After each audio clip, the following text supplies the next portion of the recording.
Assalamualaikum warahmatullahi wabarakatuh. Halo sahabat Quran, ketemu lagi di podcast yang insya Allah ini akan menjadi momentum buat kita menambah insight baru dan juga hal-hal baru yang tentunya nanti akan kita hadirkan selama beberapa waktu ke depan. Dan senang sekali saya Sahabul Yamin bisa menyapa Anda semua tentunya dalam dialog hari ini, yang mana kali ini kita akan mengangkat isu yang luar biasa, isu yang dekat dengan remaja, tapi bukan berarti ini jauh dari orang tua, jauh dari beberapa pihak lainnya, dan kita sudah menghadirkan narasumber yang luar biasa yang akan menemani kita mengulik topik yang sudah kita siapkan di hari ini. Kita sapa bersama ada Ustadz Nofri Indra SAG. Bagaimana Ustadz kabarnya? Alhamdulillah baik. Sabul, gimana kabar sehat? Alhamdulillah sehat Ustadz. Dan senang sekali bisa bertemu dengan Ustadz Nofri Indra SAG, yang mana beliau merupakan inovator sosial berbasis Al-Quran. Ustadz, di hari ini kita akan membahas satu topik yang ini dekat sekali dengan anak muda.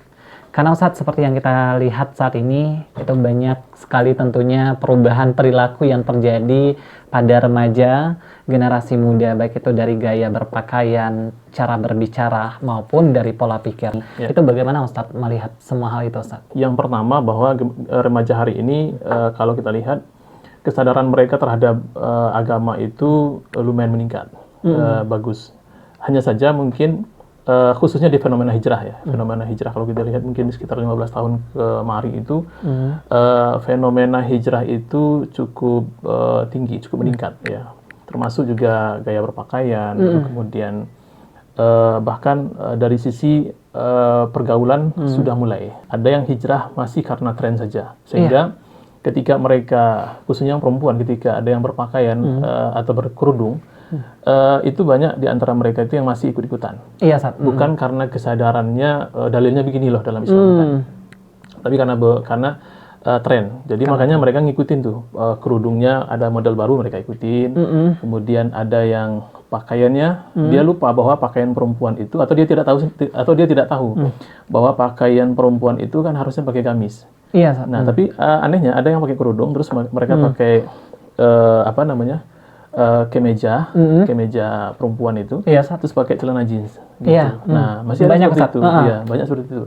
Nah, ini kan sebenarnya ada fenomena hijrah yang belum sempurna. Nah, makanya saya melihat bahwa ada dua sisi hijrah di sana. Yang pertama karena memang seperti disampaikan tadi, ngikut-ngikut saja. Karena trennya hijrah, dia ikut hijrah juga.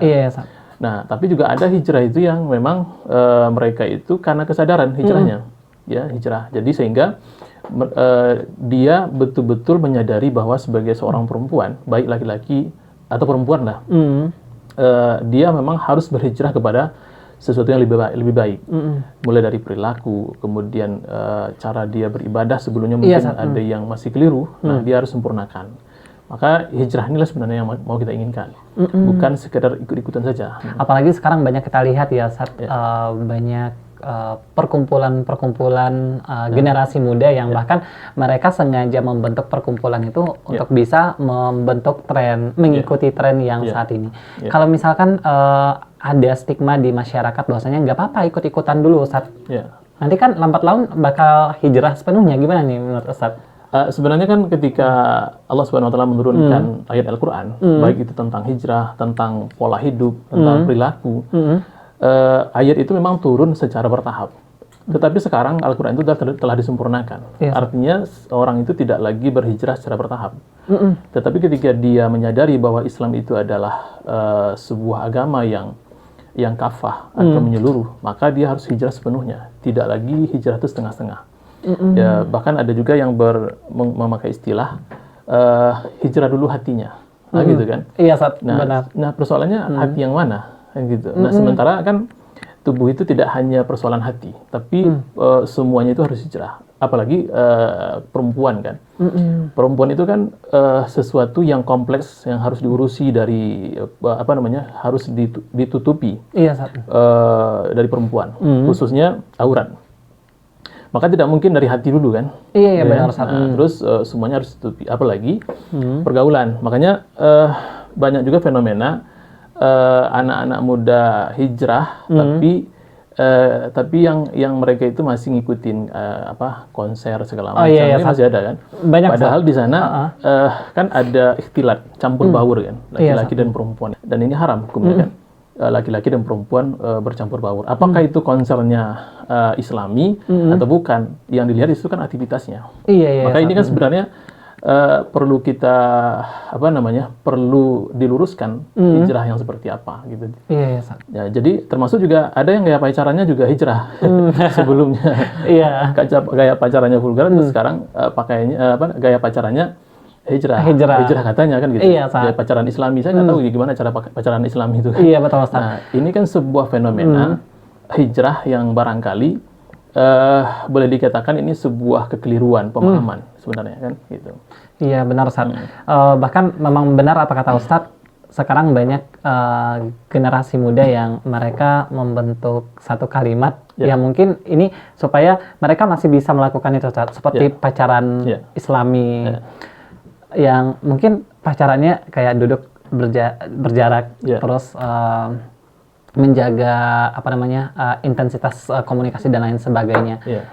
Dan harusnya kalau udah hijrah semua hal itu nggak ada, ya, Ustaz. Harusnya nggak ada, karena pacaran itu kan harusnya ada setelah menikah. Kalau kita mau gunakan bahasa pacaran ya kan, setelah menikah. Karena sebelum menikah itu setiap apapun yang mengantarkan kepada perkara zina, Allah mengatakan wala taqrabuz zina, apa saja, pandangan mata, komunikasi, maka baik dan melalui telepon, kalau dia berbicara yang orang lain tidak bisa masuk ke dalam pembicaraannya dia, maka itu termasuk ke dalam khalwat kan.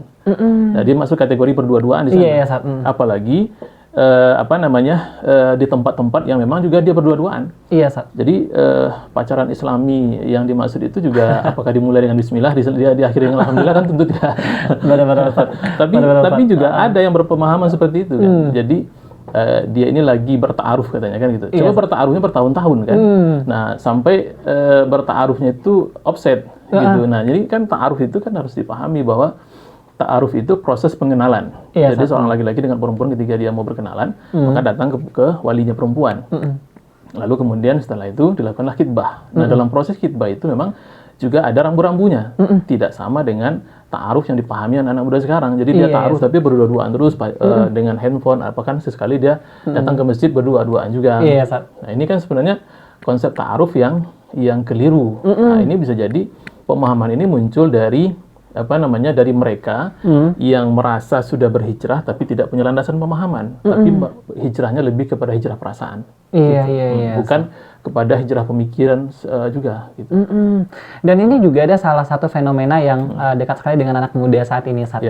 Mereka mengatakan bahwasannya kita pacaran untuk hal yang positif katanya, Ustaz. Misalkan supaya ada yang ngingetin buat sholat, ada yang ngingetin buat belajar. Ini bagaimana Ustaz melihat hal ini? Sebenarnya pacaran itu tidak ada yang positif, semuanya pasti negatif kan. Semuanya pasti negatif. Yang pertama dalilnya tadi bahwa wala taqrabuz zina, maka setiap pacaran itu juga pasti mengantarkan kepada perzinahan. Nah, persoalan dia ngingatin sholat, ngingatin makan dan lain sebagainya, ini sebenarnya kan bumbu-bumbu saja. Ya, bumbu-bumbunya yang dikemas dalam bentuk seolah-olah mereka ini Islami kan, tapi sama aja, nggak ada ubahnya. Jadi kalau ngingatin ya kenapa harus yang laki-laki mengingatkan perempuan kan? Kenapa nggak kawannya perempuan sama perempuan atau malah laki-laki dengan laki-laki kan? Kenapa harus lawan jenis yang tidak ada hubungan ikatan hukum syara? Terus lalu kemudian mereka mau mengingatkan pasangannya sholat atau mau bahkan sampai tahajud pun diingatkan. Coba bayangkan malam mereka mau nelpon, ini kan bahaya. Betul, berarti kalau memang hijrah ya kita harusnya hijrah sepenuhnya, sahabat Quran, dimanapun berada. Jangan hijrahnya hanya ngikutin tren, terus hijrah setengah-setengah seperti yang Ustadz sampaikan tadi. Ustadz, kalau misalkan kita lihat dari tinjauan hukum Islam ini, bagaimana Islam melihat pacaran bebas yang mungkin saat ini sudah menjadi hal yang biasa bagi beberapa kalangan generasi muda, terus pamer aurat baik itu di media sosial maupun di dunia nyata. Yang pertama begini, bahwa kalau kita lihat dari tinjauan hukum Islam, tentu tadi ya bahwa setiap sesuatu yang mengantarkan kepada perzinahan maka itu diharamkan. Terus latar belakang yang membuat mereka itu bebas berpacaran itu sebenarnya lebih kepada latar belakang pemikiran yang rendah terhadap Islam itu sendiri, lalu kemudian ngikut dengan pola pikir yang bertentangan dengan Islam. Maka budaya-budaya yang masuk ke dalam Islam hari ini itu kan tidak sepenuhnya budaya Islam, tapi budaya Barat itu masuk ke budaya Islam. Nah, itulah yang kemudian menjadi acuan bagi anak-anak muda sekarang.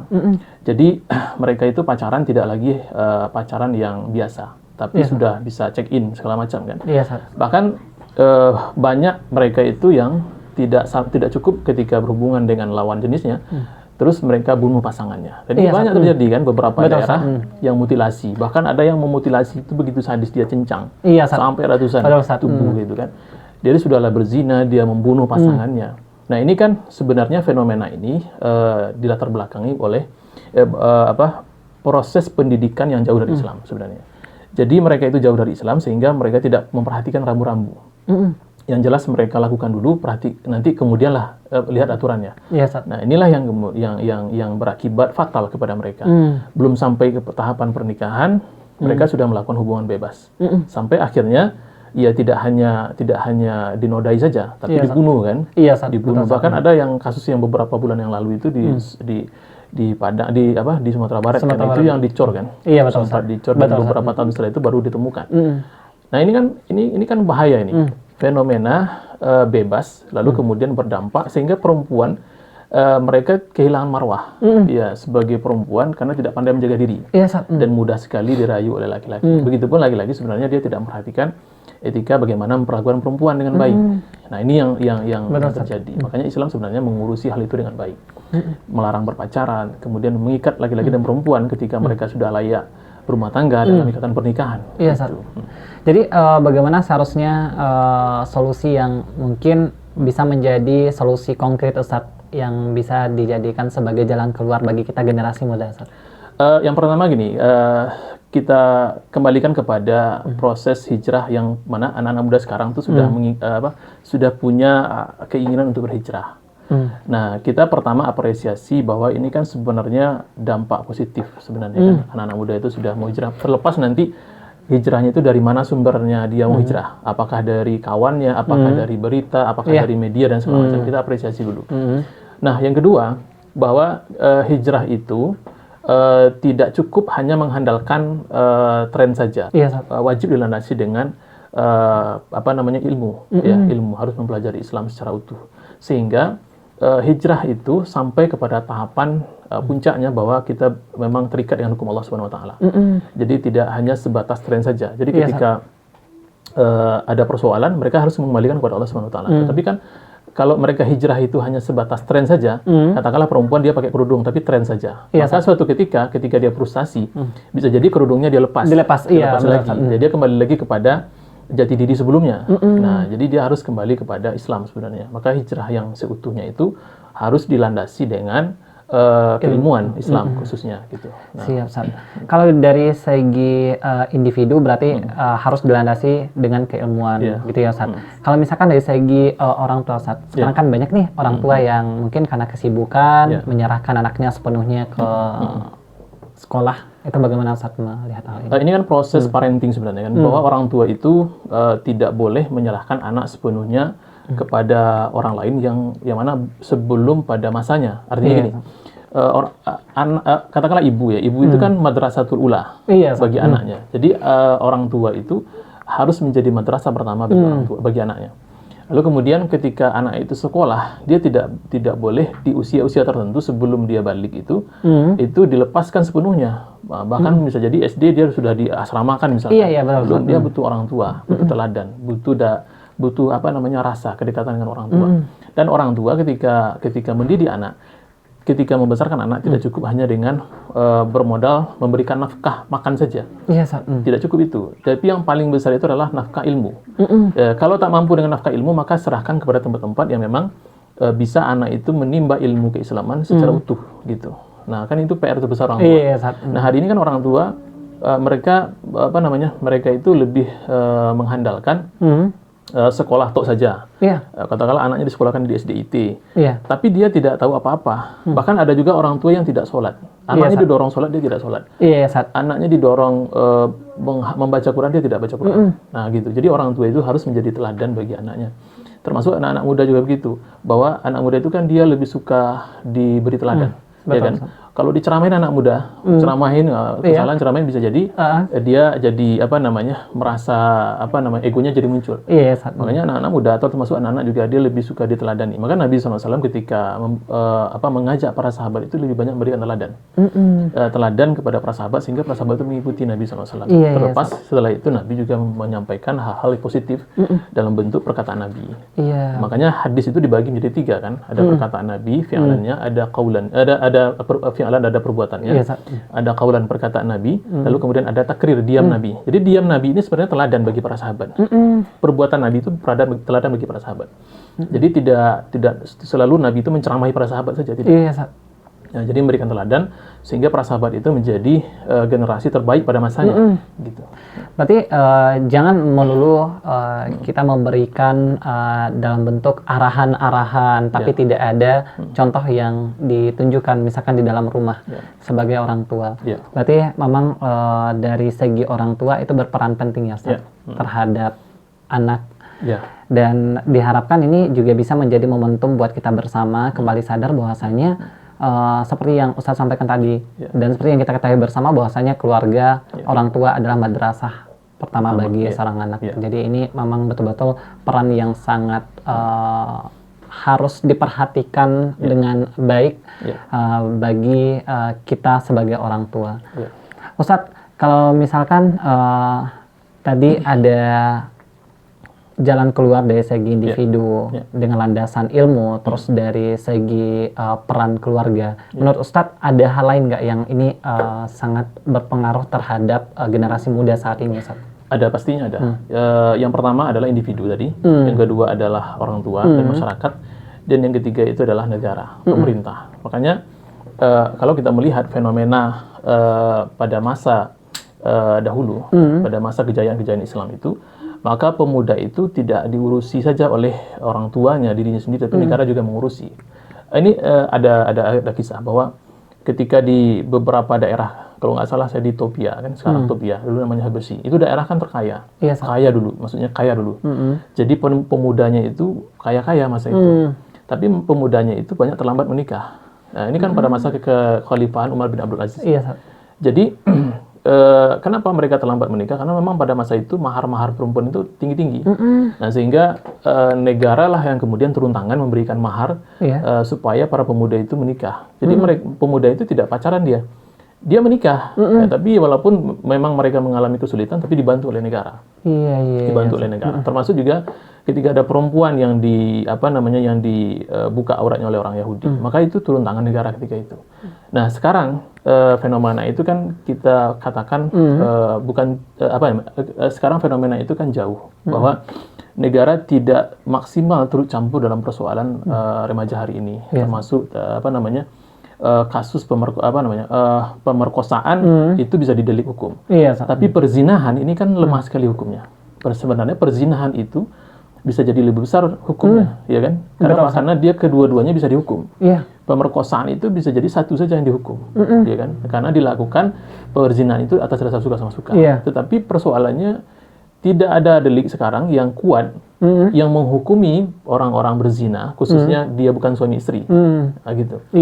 Nah, kalau dalam Islam dia bukan suami istri itu atau masih ghairu muhsan, mereka itu kan dicambuk 100 kali. Dicambuk 100 kali itu bisa meninggal juga dia. Gitu. Nah, kalau yang telah menikah itu dirajam itu sampai dia mati. Nah, sekarang kalau ada suami atau istri kemudian pasangannya berzina, ya kan? Lalu kemudian dia laporkan, dia belum tentu dia tidak dirajam, tidak. Tapi dia dihukum dan itu jauh daripada apa yang ditentukan oleh Islam. Nah, jadi kalau bicara hukuman dalam Islam itu kan dia menjadi pencegah dan menjadi penebus dosa. Kenapa dia menjadi penebus dosa? Karena ketika dia dihukum oleh Islam di dunia, maka di akhirat dia tidak lagi dihukum. Kalau dia ikhlas untuk dihukum kan.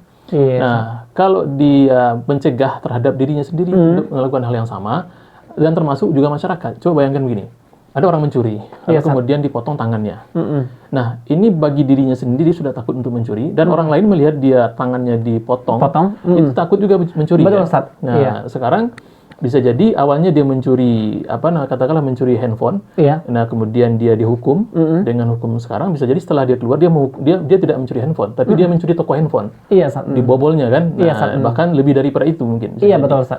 Nah, ini kan sebenarnya dampak hukum Islam itu lebih efektif ya dibanding dengan hukum-hukum yang lain. Iya, Ustaz. Nah, makanya peranan untuk untuk mengurusi anak muda secara umum masyarakat itu tidak hanya individunya saja, tidak hanya orang tua saja, tidak hanya masyarakat saja, maka peranan negara itu sangat penting. Iya, Ustaz, setuju sekali, Ustaz. Dan lemahnya hukum ini juga akan menjadi kesempatan buat banyak orang untuk berbuat yang tidak seharusnya. Betul ya, Ustaz? Iya. Dan sekarang bahkan, Ustaz, ada fenomena juga yang terjadi di tengah masyarakat ketika anaknya dimarahi oleh guru di sekolah. Ini bahkan orang tuanya yang marah ke guru. Bagaimana Ustaz melihat hal ini, Ustaz? Ya, sebenarnya gini, yang pertama orang tua itu kan dia menyerahkan anak itu sebenarnya harus punya kesungguhan, ya, kesungguhan. Menyerahkan anak ke sekolah atau ke tempat pendidikan itu harus kesungguhan.